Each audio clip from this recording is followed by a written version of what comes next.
Hello বন্ধুরা, welcome back to my channel.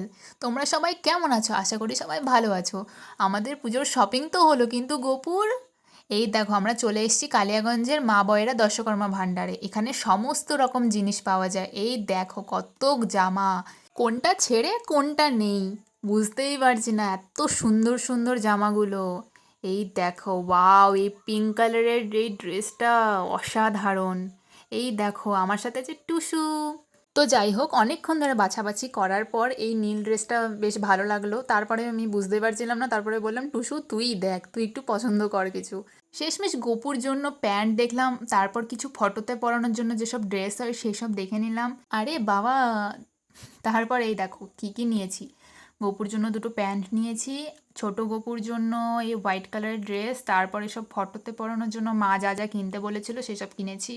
Radha গোবিন্দর জন্য এই স্কাই ব্লু কালারের ড্রেসটা, আর রেড কালারের জগন্নাথের জন্য, আর হচ্ছে এই ব্লু কালারের ড্রেসটা আমাদের বড় গোপুর জন্য।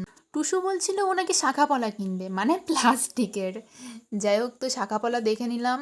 চলো এবার যাওয়া যাক। গোপুর জন্য তো জিনিসপত্র নেওয়া হয়ে গেল, এবার একটু নিজেদের জন্য নেওয়া যাক। তো চলে এলাম একটু কসমেটিকের দোকানে। সামান্য কিছু টুকিটাকি জিনিস নেওয়ার ছিল, সেগুলো নিলাম। ব্যাস গেল আমার টাকাগুলো। তো যাই হোক, মহেন্দ্রগঞ্জ এসছি আর নাট মন্দিরে যাব না? বন্ধুরা, অসাধারণ একটা জায়গা। তোমরা যদি কখনো কালিয়াগঞ্জে আসো, এই মন্দিরে অবশ্যই ঘুরে যাবে। একটা আলাদাই শান্তি এই মন্দিরে, অসাধারণ। পরে গিয়ে জগন্নাথ ও গোপাল দর্শন করে কয়েকটা ফটো তুলে নিয়ে বাড়ি। আমার চ্যানেলে নতুন হয়ে থাকলে সাবস্ক্রাইব করে দেবে প্লিজ। চলো টাটা, দেখা হচ্ছে নিউ ব্লগে।